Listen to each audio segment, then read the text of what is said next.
yeah, you're not going to love me again because I'm here again with another EastEnders rant. Sharon Marshall should never have been writing EastEnders episodes, and she'd never write one again, but she will. So we have to ask the question, why is Sharon Marshall, who's not really a dramatic writer, she'd never done anything like that before, pretty much she was just kind of a soap gossipy person on This Morning. So then we have to ask ourselves, how did Sharon Marshall, who has really got no right writing episodes of EastEnders and taking work away from other writers, how did she get this gig? Now, I don't know too much about Sharon Marshall, and maybe anyone who is watching this video who knows more about her can talk about this with me. Is it because her husband is well in on the BBC? Is it because of maybe her friendship with Kate Harwood? It was interesting I remember when Kate Harwood was running EastEnders, and it was even awful at that time as well. And I remember her on This Morning kind of saying, no, it's really good, she's doing a really great job. And then it kind of came apart, I think, about a few months later that she started writing the episodes. And I actually thought when Kate Harwood was no longer at the head of BBC Drama, I thought, result, we're not going to have Sharon Marshall writing episodes. And every time I see Sharon Marshall's name come up, EastEnders by Sharon Marshall, it really, really gets in my guts. Because, as I said to you yesterday in my other video, I care about EastEnders a great deal. I care about the reputation. I care about the quality. And you and I know the quality of EastEnders is nowhere near the quality it was 15, 20 years ago. And I label that door at I label that at the BBC's door.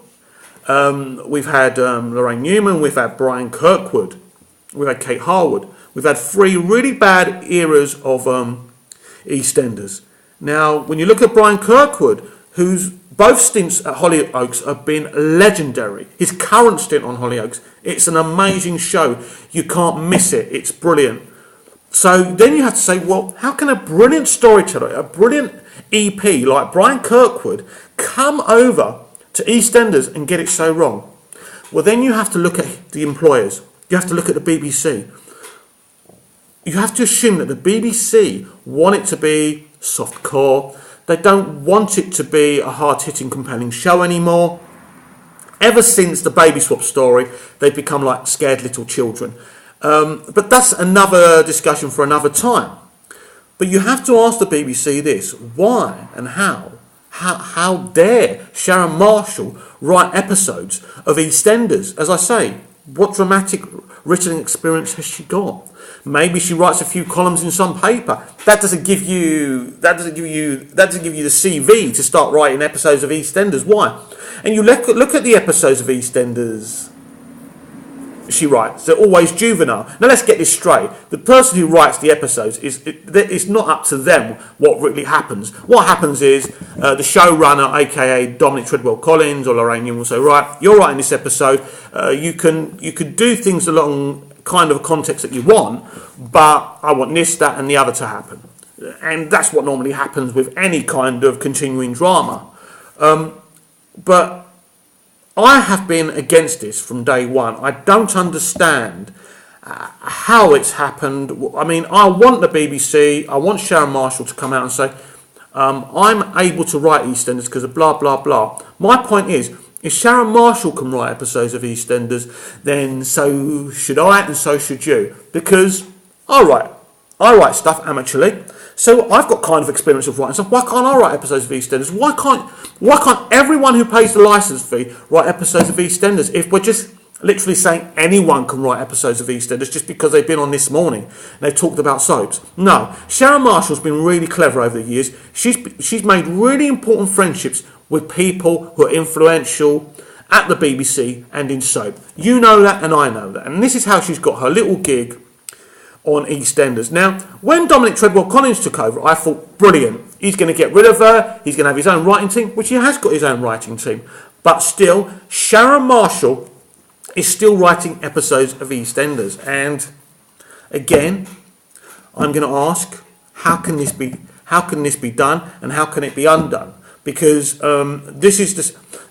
there's too many problems here. Not only are we getting these kind of celeb, famous people coming on EastEnders now, who shouldn't be there. I spoke about my outrage of Denise Van Outen yesterday, and I want to thank for all your positive comments, and I'm glad you enjoyed the video.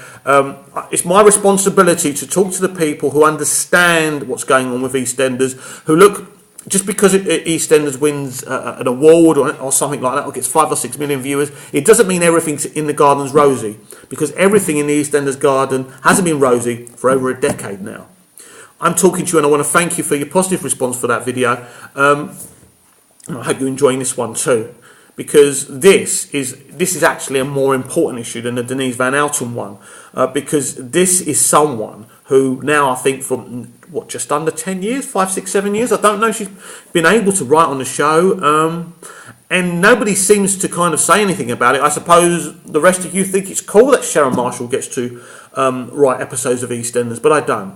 I think it's a very, very serious situation that's never been addressed, and I'm going to address it now because I feel offended. I feel offended. Someone who loves EastEnders, and when I look at Tony Holland and Julia Smith, when I look at the mentality of the people and what they did on the show, would they have been happy with Sharon Marshall writing EastEnders episodes? Is she at the level? She's not at the level. She's not a storyteller. She's not an experienced writer. Why has she got the right?